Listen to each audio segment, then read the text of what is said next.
Et donc, si ça jase beaucoup en ligne, ils vous entendent aussi beaucoup, fait que ça nuit à Caroline. Donc, aujourd'hui, on a une belle présentation sur une mise à jour par rapport au cathéter urétro. Donc, j'ai le plaisir d'introduire Caroline Jean, qui est déventrice de baccalauréat à l'Université de Montréal, qui est infirmière clinicienne à la clinique d'urologie à la Cité de la Santé depuis maintenant 18 ans, qui nous a gracieusement offert de venir vous présenter cette mise à jour-là aujourd'hui. Donc, je vous souhaite une belle formation à tous. Alors, bonjour à tous. On va parler des cathéters urétro. On va essayer. Son cathéter marche pas. Essayons. OK. J'ai pas de conflit d'intérêt à déclarer. Les objectifs de la présentation aujourd'hui vont être de connaître les caractéristiques des différents cathéters et puis de pouvoir après faire le bon choix, d'appliquer des pratiques exemplaires pour installer un cathéter urinaire, d'uniformiser les pratiques en suivant les méthodes de soins informatisées en vigueur, de connaître les ordonnances collectives en lien avec les cathéters et de diminuer l'incidence des complications dues au cathéter. Des fois, je vais parler de sonde, de cathéter, c'est la même chose. Des statistiques intéressantes, donc 40% des infections urinaires qui surviennent à l'hôpital sont reliées au port du cathéter urinaire. 12 à 16% des patients qui sont hospitalisés ont un cathéter urinaire. Et dans ces patients-là, il y a 20 à 50% des patients qui ne devraient pas en avoir. Donc, souvent, soit c'était pas justifié au départ, soit c'est plus justifié. Alors, c'est important là, on va y revenir. 10 à 25% des patients qui ont une sonde vont développer une infection urinaire une infection des voies urinaires symptomatiques. Il y en a 4 à 15% de ces patients-là qui vont faire un sepsis. Et puis, je veux vous mentionner que pour les patients qui ont une sonde, l'incidence des bactéries, donc ça peut être un biofilm ou ça peut être des bactéries qui s'insèrent dans le système urinaire, augmente de 3 à 8 par jour de port de cathéter urinaire. Fait que, et à un mois, c'est à 100%. C'est 100% des patients qui ont des bactéries dans l'urine. Les types de cathéters, je vais parler durant la présentation, donc, sont les cathéters urétrales à demeure. Les cathéters suspubiens ou cystostomie, c'est la même chose, et les cathétérismes intermittents.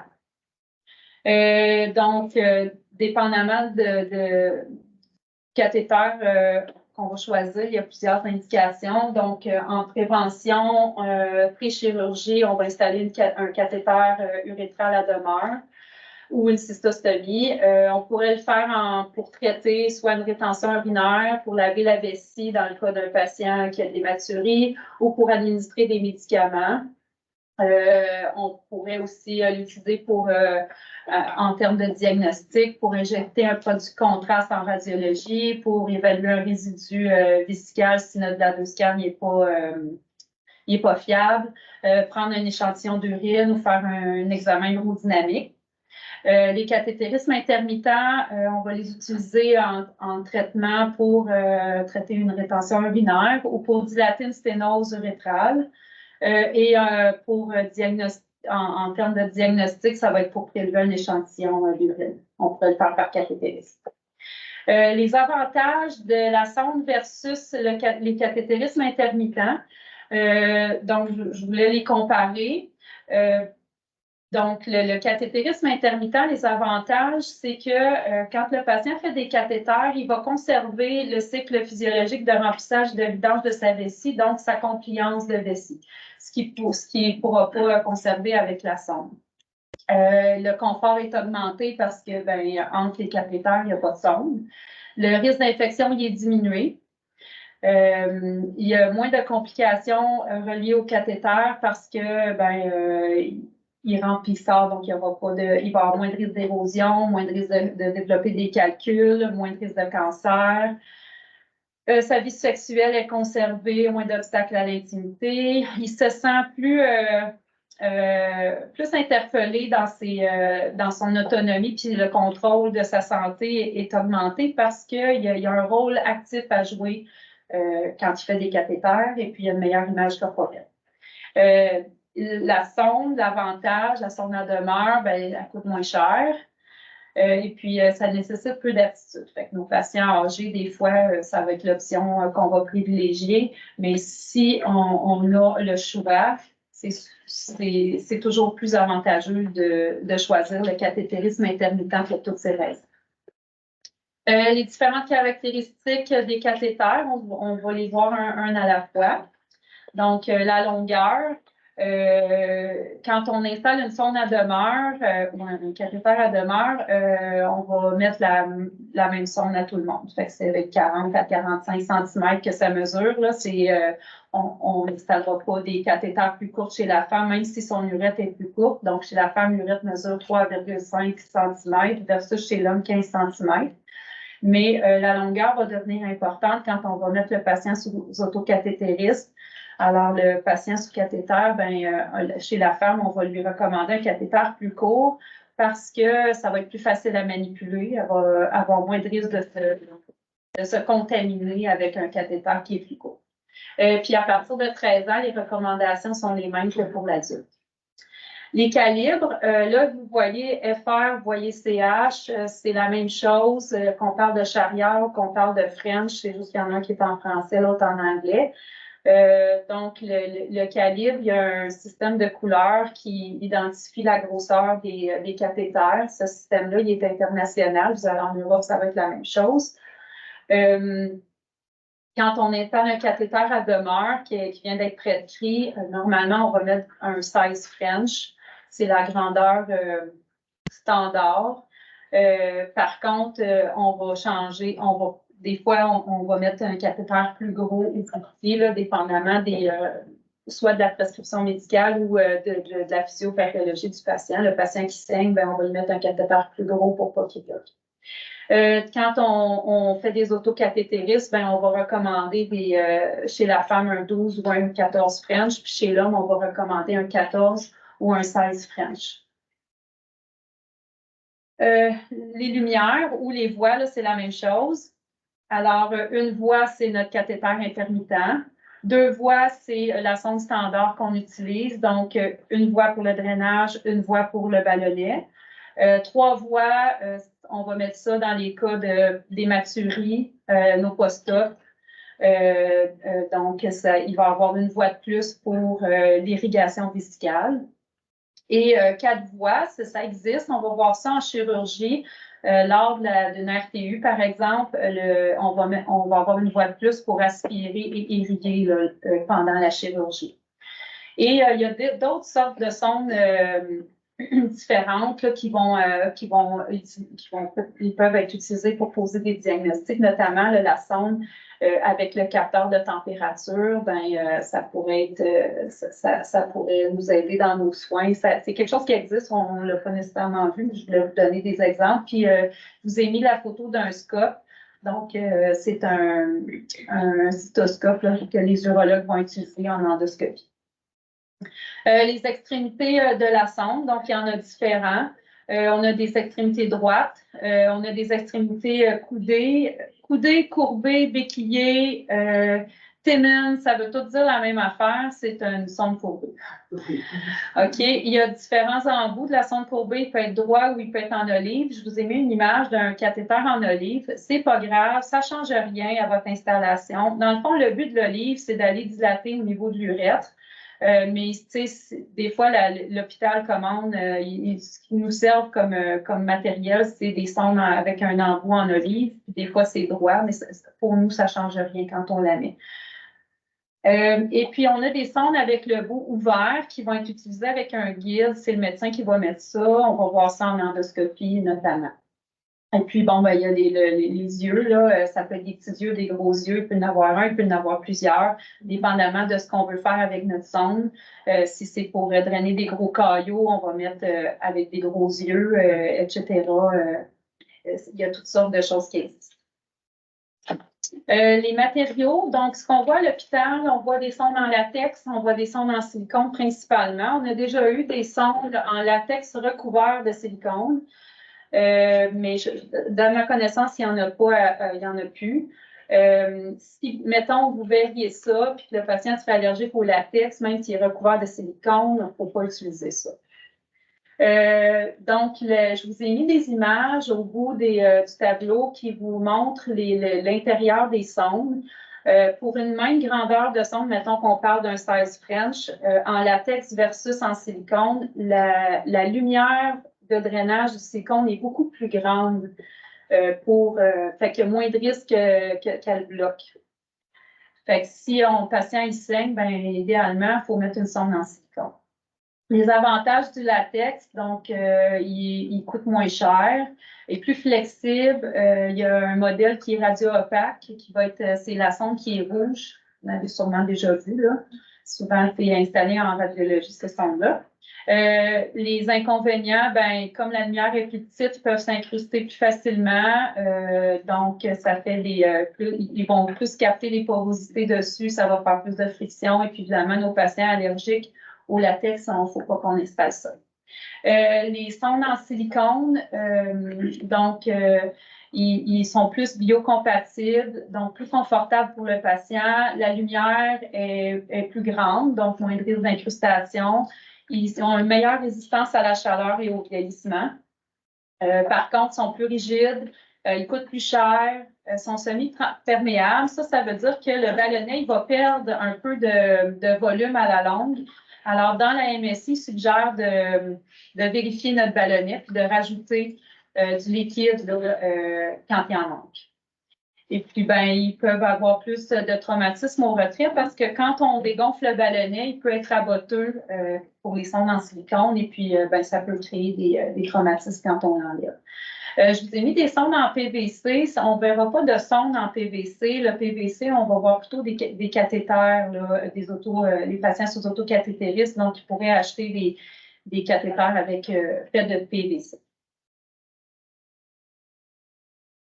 Comment choisir le bon cathéter? Ben, on va y aller avec la recommandation médicale, le besoin pour ce patient-là. Donc, est-ce qu'il saigne? Est-ce qu'il y a une hypertrophie bénigne de la prostate? Est-ce qu'il y a des réduits dans son urine? Bon, ça va nous orienter sur le cathéter à utiliser. Les allergies, le confort, le coût. De plus en plus, les patients, en tout cas, ce que je remarque, là, les patients en CLSC, il y en a plusieurs dans les CLSC qui sont à l'extérieur de Laval qui doivent acheter leur sonde pour la faire changer. Fait que le coût va devenir important à ce moment-là.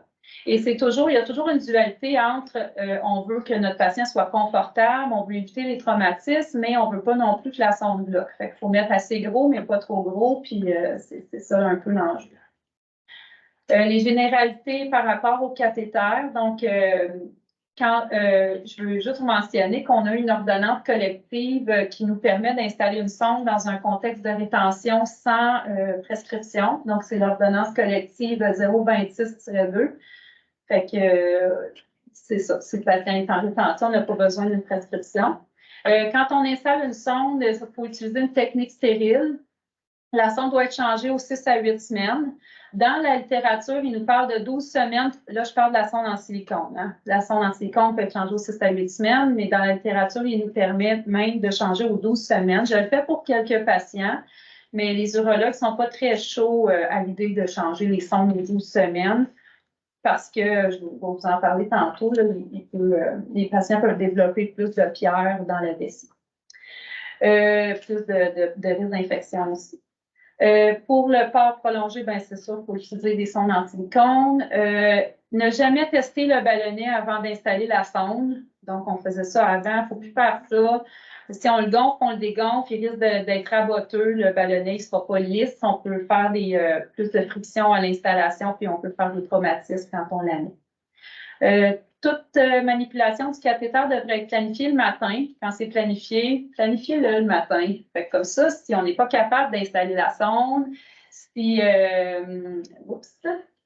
donc, c'est ça. Si on n'est pas capable, on a le temps de réagir, le patient a le temps de s'en venir, on a le temps de le voir en endoscopie, on peut organiser quelque chose. On ne sera pas obligé de l'envoyer à l'urgence. Puis, je veux vous parler des prostatectomies radicales rétropubiennes. Donc, c'est des patients pour lesquels on leur a enlevé leur prostate, on a coupé l'urètre, on a rabouté l'urètre, on a cousu l'urètre Alors, c'est sûr que dans le mois qui suit la prostatectomie radicale, c'est fragile, il y a des sutures. Si on installe une sonde, on peut tout briser ça. Donc, il ne faut jamais changer la sonde chez ces patients-là. C'est le médecin qui va le faire en endoscopie si c'est nécessaire. Le matériel nécessaire pour installer la sonde, ben, ça prend un nécessaire à cathétérisme, un sac collecteur, bon, idéalement le gel de lidocaïne fluoxétine qu'on peut utiliser sans prescription médicale selon l'ordonnance collective 007-3. Et que les urologues recommandent pour tous les patients d'ailleurs. Alors, utilisez-le. Et un dispositif de stabilisation si nécessaire.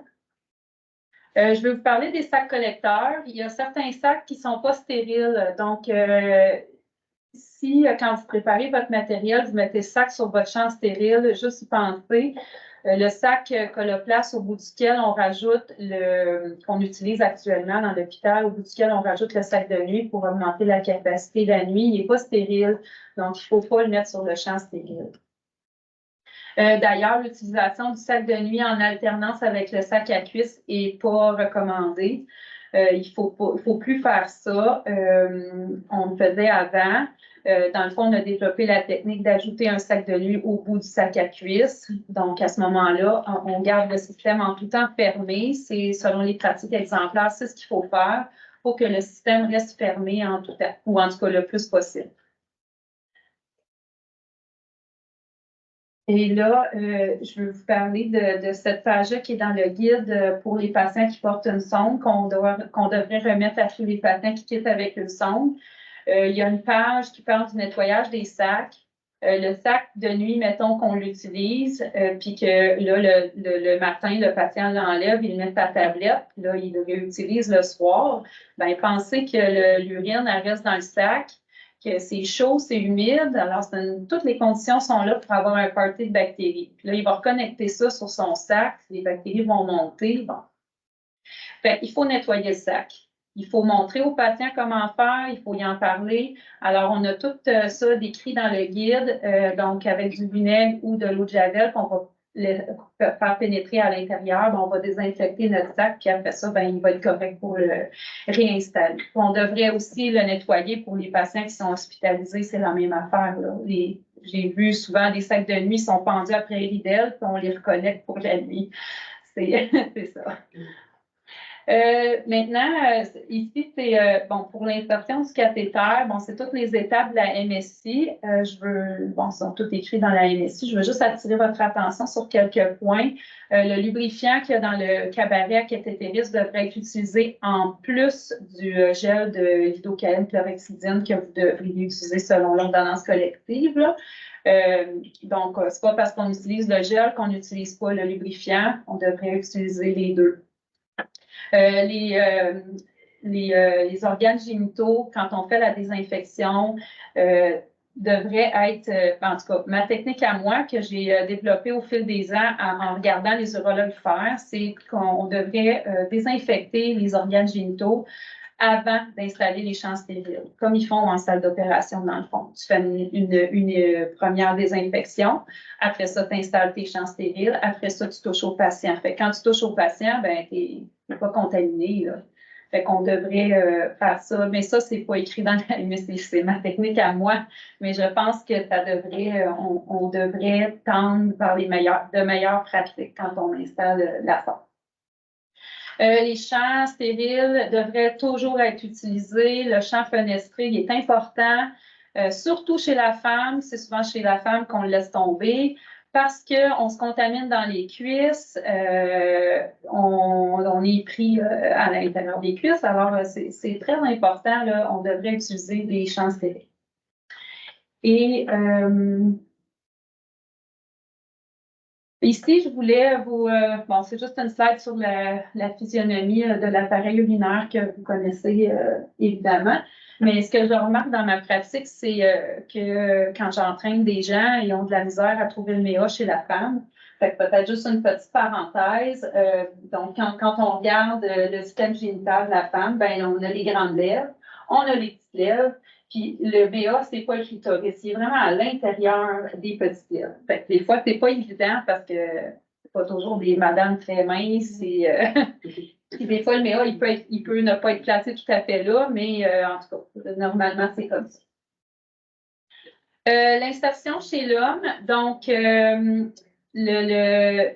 vous ai dit qu'on avait une ordonnance collective pour utiliser un gel de lidocaïne chlorhexidine que les urologues recommandent pour tout le monde. Là, je viens de faire une autre présentation avant, je me souviens plus si je vous l'ai dit, mais moi, je ne l'utilise pas chez les femmes. Les urologues le recommandent pour tout le monde, mais je trouve que, surtout si ma madame est obèse, puis je vais y mettre un paquet de gel au niveau du méa, puis que là, j'en ai partout, ça glisse, je suis capable d'ouvrir les lèvres, on me contaminer. Je trouve que le risque de contamination est plus grand, je ne l'avais pas dit avant. Le risque de contamination est plus grand que le bénéfice que je vais aller chercher, donc je ne l'utilise pas. Et puis, l'intérêt d'utiliser le gel aussi, bon, premièrement, l'effet de la lidocaïne, si on l'utilise chez un patient qui est super souffrant, là, que là, le médecin dit, ben, mets 2 seringues de lidocaïne, ça ne sert à rien parce que si j'en mets trop, de toute façon, ça va tout ressortir. Alors, pour aller chercher vraiment l'effet de la lidocaïne, il faut attendre c'est 10 minutes une fois que vous l'avez injecté pour avoir un effet anesthésiant local. Il faut attendre 10 minutes avant d'installer la sonde. C'est déjà arrivé que je fasse la désinfection, je mette mes champs stériles, je mette mon gel, que je parte, puis je revienne 10 minutes plus tard pour installer la sonde. Si je veux avoir l'effet de la lidocaïne, c'est ce qu'il faut faire. Puis, dans notre gel, il y a aussi de la chlorhexidine. Donc, c'est pour ça que les urologues veulent qu'on l'utilise parce avec l'effet de la chlorhexidine, on fait comme une désinfection en mettant la sonde. Il y a moins de risque d'infection parce qu'il y a de la chlorhexidine à l'intérieur. En tout cas, ça a un petit effet, puis ça augmente la lubrification. Il y a beaucoup moins de résistance quand je mets une sonde avec le gel plutôt que si je ne l'utilise pas. Si le patient n'est pas circoncis et que je ne suis pas capable de retirer le prépuce, ben je ne le retire pas. Ça arrive des fois que je vais mettre la sonde à tâtons, je ne vois pas le méa. Mais si je force pour retirer le prépuce, je risque de ne pas être capable de le remettre après, puis là, on va avoir un problème. Fait que si on n'est pas capable, on ne le retire pas. Ici, sur l'image, on vous montre comment mettre une sonde. Donc, on devrait toujours avoir le pénis à 90 degrés tout au long de l'insertion. Et puis, on devrait même tirer sur le pénis pour qu'il soit en traction vers le haut. Ça va diminuer la friction, ça va rentrer plus facilement, puis le patient va avoir moins d'inconfort à ce moment-là. Puis, on ne penche pas le pénis, il n'y a plus de ça. On garde le pénis à 90 degrés tout le long qu'on la met, puis c'est tout. Très important d'encourager le patient à se détendre. Je l'ai mis en gras parce que ça arrive des fois que je vois à l'étage mettre une sonde parce qu'ils m'ont appelé parce qu'ils n'étaient pas capables. Puis, je n'ai pas de résistance, zéro. C'est super facile. Fait qu'est-ce qui s'est passé d'après moi, c'est que le patient était trop crispé. Puis, ben moi, j'ai pris le temps de dire de se détendre, d'avoir les fesses molles. Puis, pendant qu'il se détend ou qu'il expire, ben je rentre la sonde. Fait que ça fait toute la différence. Je veux aussi mentionner qu'il faut rentrer la sonde chez l'homme jusqu'au Y. Très important, j'ai une autre slide, je vais vous le montrer pourquoi. Une fois que la sonde est installée, il ne faut pas oublier de replacer le prépuce et on attend le retour d'urine pour gonfler le ballonnet. Et moi, je vérifie toujours la mobilité de mon cathéter. Fait qu'une fois que mon ballonnet est gonflé, je vais repousser ma sonde en dedans puis je vais la retirer doucement là, pour accoter mon ballon sur le col de la vessie. À ce moment-là, je suis sûre que je suis pas que ma sonde est vraiment dans la vessie puis que mon ballonnet est gonflé à la bonne place. Ici, bon, on parle de quand on gonfle le ballonnet. Si je gonfle puis qu'il y a de la douleur, je vais arrêter de gonfler. Je vais repousser ma pente jusqu'au Y et je vais recommencer. Si je dois rajouter de l'eau dans mon ballonnet, il ne faut pas mettre de normal salant, il faut mettre de l'eau stérile. Parce que si on met du NS, il y a du sel là-dedans, ça risque de précipiter dans le ballon, puis je vais avoir de la misère à l'enlever après. Alors, faut vraiment y penser, c'est de l'eau stérile qui va dans le ballonnet. Quand j'installe une sonde sur une rétention, je vide complètement la vessie d'une shot. Je ne clampe pas. On faisait ça avant, mais maintenant, ça n'est plus recommandé. Et c'est très important de noter là, la quantité d'urine qu'on a drainée sur une rétention primaire, parce que nous, par la suite, ça va changer notre conduite en suivi. si le patient il avait une rétention primaire de 3 litres versus il y avait une rétention primaire de 500 millilitres, les dommages sur ma vessie ne sont pas les mêmes. Puis dans le futur, je n'aurai pas la même approche dans le suivi. Donc, on a besoin de ce chiffre-là là, quand on fait le suivi par la suite. Je vais vous parler du dispositif de stabilisation. Très, très important de l'utiliser pour quand on installe un sac à cuisse. Non, excusez, quand on installe un sac de nuit, il faut utiliser le collant à la cuisse. Pour le sac de nuit, c'est essentiel. Par contre, pour les sacs à cuisse, chez les hommes, des fois, la tuyauterie interne de l'homme est longue, la sonde ne dépasse presque pas, puis pour pouvoir mettre le collant, ben, ça crée une espèce de traction sur ma sonde. Moi, personnellement, je mets rarement des collants sur des sondes quand le patient a un sac à cuisse. J'en mets rarement. Parce que c'est ça. J'ai beaucoup d'appels de patients qui ont mal avec leur sonde, puis je les fais venir, puis je réalise finalement qu'on a juste mis un collant, puis ça fait une traction sur sa sonde, puis ça y fait mal. Faites juste faire attention à ça. Ici, donc, je vous ai parlé de rentrer la sonde jusqu'au Y. Pourquoi? Parce que là, ici, ma sonde, je l'ai installée. J'ai mon retour d'urine parce que mon œillet est rendu là, sur le bord du col. Fait que là, j'ai mon retour d'urine, mais clairement, mon ballonnet n'est pas rendu dans le vessie. Fait que là, si je gonfle ma sonde, ben, je vais la gonfler dans le prostate. Puis, ça se peut que mon patient y ait pas mal. Tu sais, mon patient qui est paraplégique, là, il sent rien. Là. Fait qu'il va juste avoir des symptômes plus tard, puis il va saigner, puis tout ça. Alors, très important pour cette raison-là de rentrer la sonde jusqu'au Y. Je vais vous parler du cathéter courbé. Courbé, coudé, témine, tout ça, c'est pareil. Le cathéter, donc, on n'a pas besoin d'une prescription pour installer une sonde courbée. On a la technique dans la MSI. Ce qui est important, la sonde courbée, quand on l'installe, c'est d'avoir le crochet vers le haut. Donc, avant de l'installer, c'est très important de regarder regarder c'est quoi l'indicateur qui va nous montrer que bon, la courbe est vers le haut, bon, ma prise d'air est vers le bas, ou j'ai une ligne dessus, ma ligne est à droite quand la courbe est vers le haut, puis tout le long de l'insertion, je vais garder mon indicateur dans la même position pour m'assurer que la courbe est vers le haut. Qu'est-ce qui va justifier l'installation d'une sonde courbée? Ben, le cathéter droit, il ne passe pas. Le patient, avant, il y avait une sonde courbée. Là, je dois y réinstaller une sonde, ben, je vais mettre une sonde courbée. Ou j'ai la prescription médicale qui m'indique d'y installer une sonde courbée.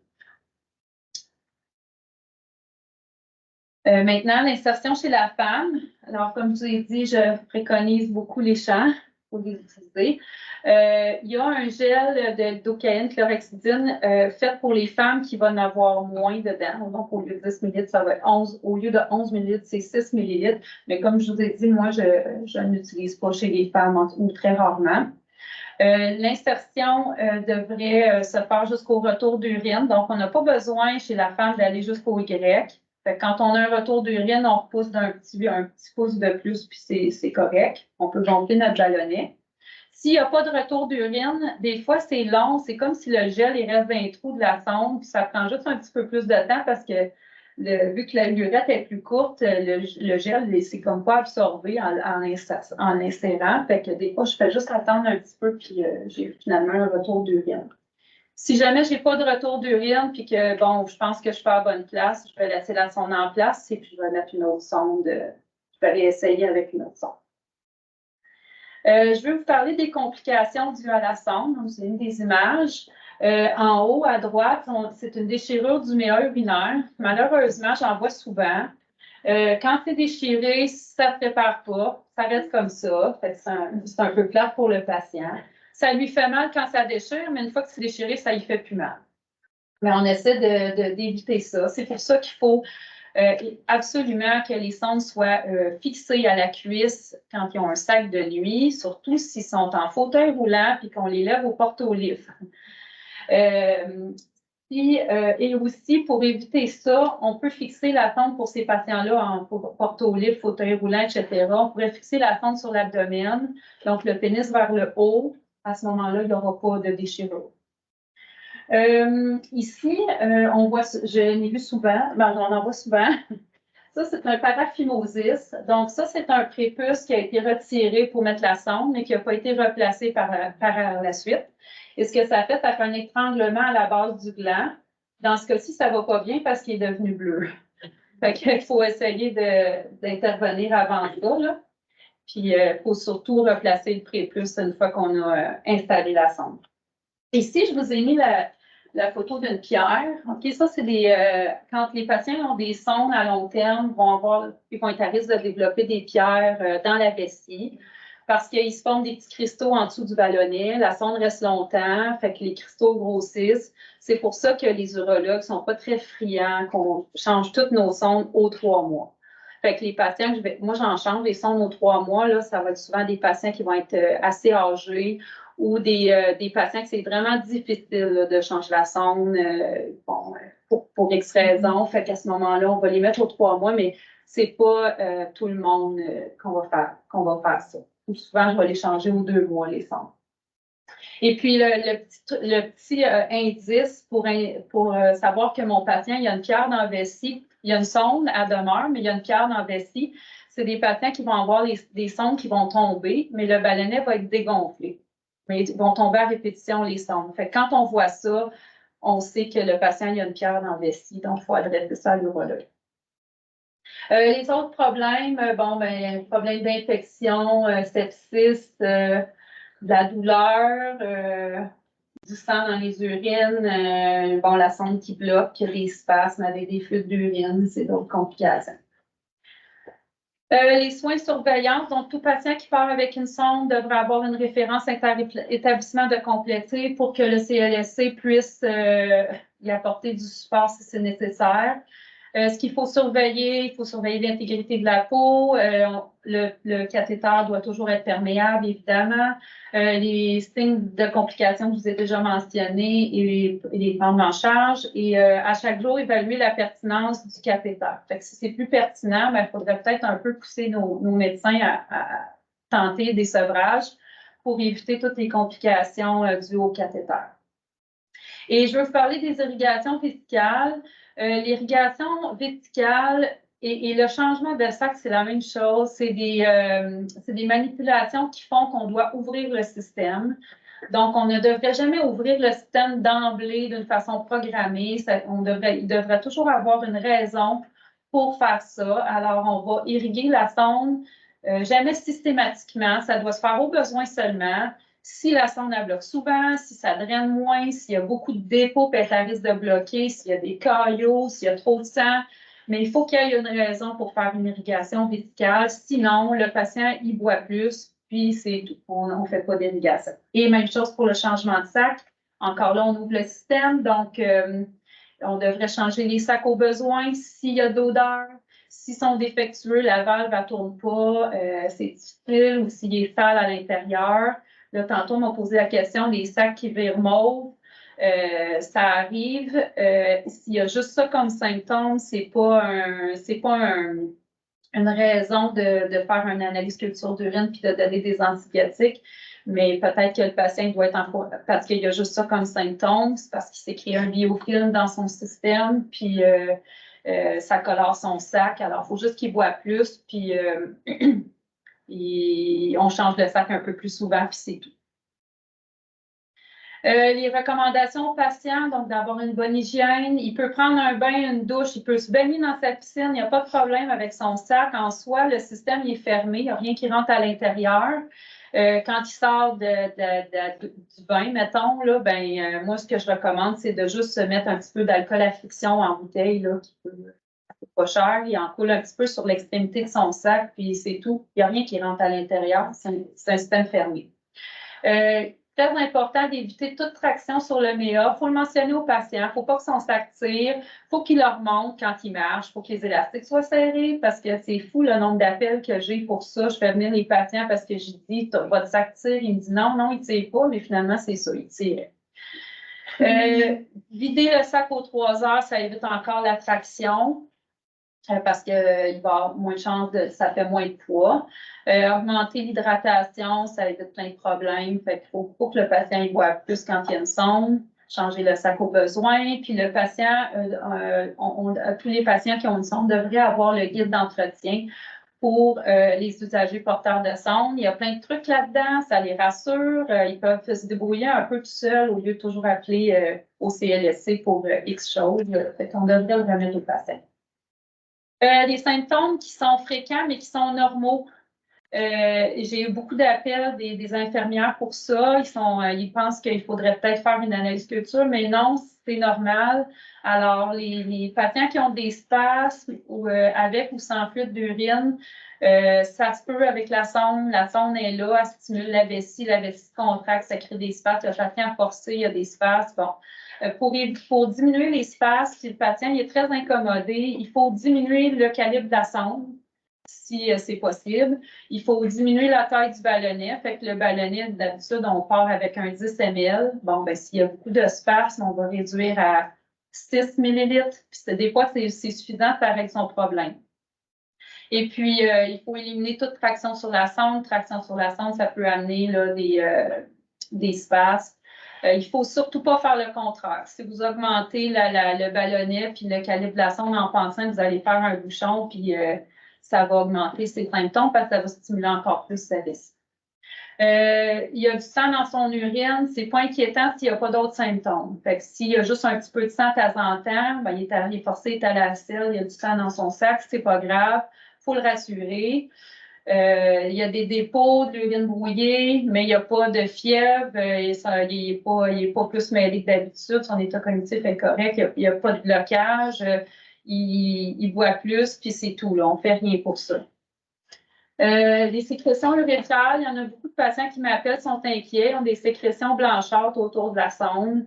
C'est pas inquiétant, ça arrive avec la sonde, ça stimule des petites glandes à l'intérieur. Il faut juste qu'ils nettoient ça, puis c'est tout. Il faut le rassurer. Puis les odeurs aussi. J'ai plus d'appels l'été. L'été, les sacs qui dégagent plus d'odeurs, les patients sont inquiets, pensent qu'ils font une infection.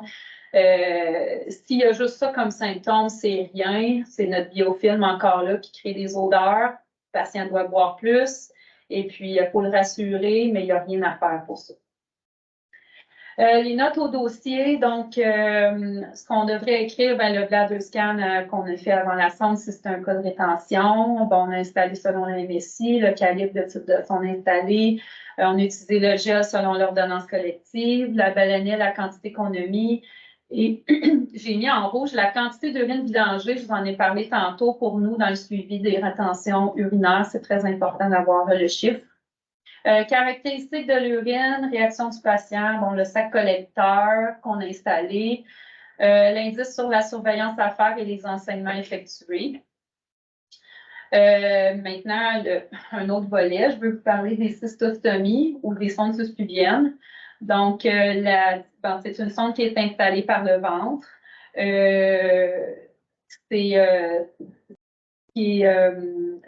Donc, est installée par le ventre. Ce qu'on devrait faire quand on change une sonde pubienne, on devrait mettre de l'eau dans la vessie avant de la changer. Comme ça, on réduit l'espace entre le ventre et la vessie. Ça va être facilitant pour changer la sonde et surtout, on va tout de suite avoir un retour d'urine. Dès qu'on a le retour d'urine, on peut, le retour d'eau, puisqu'on a mis de l'eau, on repousse d'un 2 cm, puis on peut gonfler notre ballonnet. Une petite anecdote comme ça, là, récemment, on a eu un patient qui avait une sonde de cystostomie. L'infirmière a changé la sonde, puis elle a gonflé le ballonnet dans la prostate. Fait que je ne sais pas comment elle a fait là, pour se rendre à la prostate, mais clairement, elle a trop rentré sa sonde. Fait que, ouais. Le ballonnet, l'eau qu'on met dans le ballonnet, quand on a des sondes sous-pubiennes, ça devrait être 5 millilitres. Donc, quand c'est une sous-pubienne, on ne met pas un 10 millilitres. 5 millilitres, c'est suffisant. Puis, les changements, quand c'est une sous-pubienne, quand c'est une sonde sous-pubienne fraîche fait, là, on parle des premiers changements, c'est important de faire le changement rapidement parce que le trou peut se refermer en 10 minutes. Fait que moi, quand je fais le premier changement, je prépare tout mon matériel, puis j'enlève la sonde au dernier moment, puis je me dépêche à l'installer. Ça, c'est important. Et puis, le pansement, donc des fois, on y a des pansements, des fois pas. En fait, le pansement, quand c'est semi-fraîche, on devrait en mettre un. Mais après un mois, si c'est sec, il n'y a pas d'écoulement au pourtour, on n'est plus obligé là, de mettre un pansement, on peut laisser ça à l'air libre. Caroline, je te dire qu'il reste 10 minutes. OK. Le retrait du cathéter, donc ce qui est important quand on retire le cathéter, c'est que le patient se détende. Il faut y expliquer les étapes. Il ne faut pas tirer d'un coup. Il y a beaucoup de patients qui sont traumatisés là, parce qu'ils ont déjà eu des mauvaises expériences. Important de retirer la sonde tôt le matin dans un cas où on essaie un sevrage pour que le patient ait le temps de boire et puis de voir si ça fonctionne, s'il est capable d'uriner. On surveille la diurèse, on encourage l'hydratation, on surveille l'apparition d'un globe, on fait un bladder-scan post-mictionnel pour évaluer le tout. Et il faut rassurer le patient sur les symptômes normaux. Donc, le patient, il urine souvent, il y a un petit peu d'incontinence, ça brûle, c'est urgent, il n'a pas le temps de se retenir. C'est normal, ça va se replacer en 48-72 heures. Donc, il faut rassurer le patient. Maintenant, je veux vous parler un peu des cathéters intermittents. Au contraire des sondes, quand c'est un autocathétérisme, ça se fait avec une technique propre. Le patient, il n'a pas besoin d'utiliser de l'iode, des gants stériles, tout ça. En général, le patient, il devrait faire 4 à 6 cathéters par jour.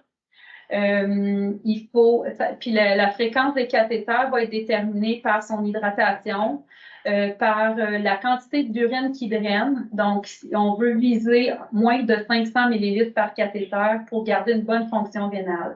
Alors, si régulièrement dans ces cathéters, il y a plus que 500 ml, puis qu'il fait 4 cathéters par jour, ben, il n'en fait pas assez. Puis au contraire, s'il y a en bas de 300, des fois, on pourrait réduire, au lieu d'être 4 à 6 cathéters, il pourrait en faire 3. Mettons un patient qui ne boit pas beaucoup ou un patient qui urine dans ses cathéters. Des fois, ils sont capables d'uriner, ils n'urinent juste pas assez. C'est pour ça qu'il faut qu'ils fassent des cathéters. Donc, c'est important quand on met un patient sous cathéter qu'il fasse un ingesta excreta pour un peu nous diriger. Peut-être qu'il lui boit 3 cafés le matin, fait qu'à ce moment-là, il ne fera pas les cathéters au même heure qu'un autre patient qui ne boit pas de café, par exemple. Les cathéters sont à usage unique, donc on ne recommande pas de les laver, de les réutiliser. Maintenant, on le faisait avant, le risque d'infection est grandement augmenté, donc normalement, on devrait le jeter à chaque fois. Le coût d'un cathéter, ça varie de 80 sous à peu près à 10 $. Fait que, dépendamment des patients, des fois, je vais leur permettre de les laver parce qu'au niveau financier, sinon, ça, c'est pas possible. Mais idéalement, on ne les lave pas. Ça, c'est le dépliant que je leur remets. Donc, c'est l'Association des urologues du Canada qui produisent plein de documents pour les patients en urologie, donc sur l'autocathétérisme. Le matériel nécessaire, donc cathéter, lubrifiant hydrosoluble, donc on ne met jamais de vaseline sur un cathéter pour que ce soit fait à base d'eau. Pour les femmes, le miroir, c'est essentiel au début, mais on essaie de le laisser tomber avec le temps, avec l'expérience. Je vous ai parlé des longueurs de cathéter. Donc, chez la femme, il est plus court, moins de risque de se contaminer, plus facile à manipuler. Et ça existe, les cathéters coudés. Hein? Fait que le patient qui a une hypertrophie bénigne de la prostate, il n'est pas foutu. Là. Il n'est pas obligé de rester avec une sonde. On peut lui proposer un cathéter courbé pour faire son autocathétérisme. Il faut juste lui montrer comment le mettre pour que la courbe soit vers le haut. Les étapes du cathéter. J'attire votre attention sur les dessins.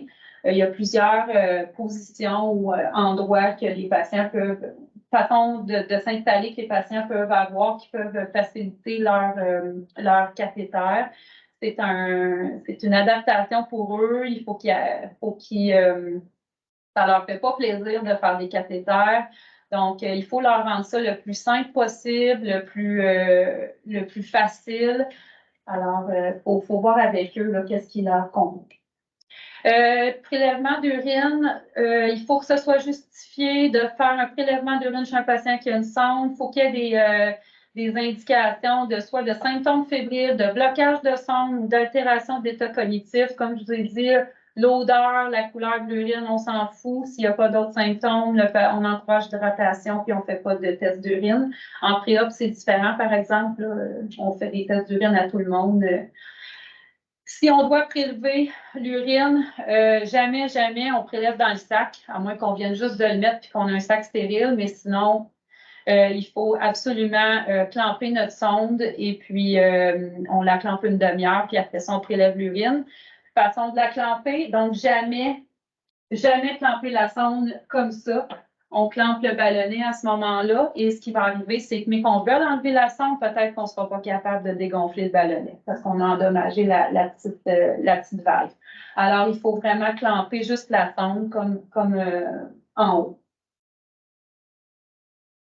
Si jamais on prélève par autocathétérisme, le patient doit utiliser une technique stérile à ce moment-là. Il devra se désinfecter les mains, le périnée, et il ne doit pas utiliser un cathéter, évidemment, qui est neuf, stérile, avec un lubrifiant aussi stérile. Avez-vous des questions? Oui, moi j'ai une question. Oui. Tu as dit tantôt qu'on ne clampait plus quand on vide l'urine, admettons Oui. le patient il est en rétention urinaire, donc on ne clampe plus du tout, Non. on vide l'urine au complet. D'une shot. Et puis il n'y a pas d'effet sur la vessie. La plus grosse rétention que j'ai eue, c'est 5,3 litres. Je l'ai vidé d'une shot. Évidemment, le patient, il n'y a plus de vessie. Là. Il est plus fonctionnel, mais oui. Okay. Après, le patient, il va être en débâcle urinaire. Un patient qui a une grosse rétention va faire une débâcle urinaire. Ça veut dire que ses reins, ils souffraient, là, ils n'étaient plus capables de produire l'urine. Là, ils vont se remettre à marcher, là, puis là, il va uriner. Là, il ne faut pas qu'il boive trop, le patient. Il faut qu'on le surveille parce qu'il peut tout débalancer ses électrolytes. Ces patients-là, on va les hospitaliser. Mais ce n'est pas le fait que tu as clampé ou que tu n'as pas clampé qui va amener le problème. Okay. On ne clampe pas. Puis on a besoin de ce chiffre-là, nous, dans le futur. Fait que si tu clampes, tu viens fausser nos chiffres. Okay, je comprends. Pour les sondes suspubiennes, les patients à la maison, est-ce que c'est quoi le système qu'ils doivent avoir? Est-ce qu'ils peuvent avoir un système de sac à cuisse, sac nuit? Est-ce qu'ils pourraient avoir un système où les patients ne peuvent pas juste avoir de sac et être autonomes? Ça existe les valves qu'on peut mettre au bout d'une sonde. Là. On rouvre la valve, il vide sa vessie, on ferme la valve, mais on s'entend que si on met ça, le système est ouvert. Hein? Parce que là, il ouvre la valve, le système est ouvert. Donc, moi, je ne le recommande pas parce que ça ne suit pas les lignes directrices. Récemment, j'ai un patient qui est en attente pour une technique il y a trop une grosse prostate, on ne peut pas l'opérer ici, il est en attente au CHUM.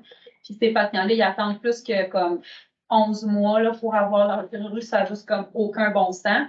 Puis ils ont des sondes parce qu'ils ne sont pas capables de faire des cathéters parce que la prostate est trop grosse. J'ai proposé le système de valve à ce patient-là pour garder sa compliance, mais il fallait qu'il garde le sac. Fait que là, il faut qu'il, à toutes les, mettons, 3-4 heures, il ouvre la valve, l'urine coule dans son sac, il vide son sac. T'sais. J'ai tout expliqué pour pas qu'il perde sa compliance, parce qu'après 1 an de sonde, on l'opère, puis il y a une vessie grosse de main, puis qu'on dit rien, puis il est toujours rendu aux toilettes, c'est pas le fun. Là. J'ai des questions en ligne. Mm-hmm. Y a-t-il des recommandations concernant le nettoyage des sacs de nuit en hébergement? C'est la même affaire que les patients hospitalisés. On devrait toujours laver le sac qui est entreposé. S'il est en place, le sac, on ne le lave pas, là, évidemment. Il est en place. Il est rempli d'urine, on le vide. Donc, c'est le rinçage naturel, mais sinon, la même chose.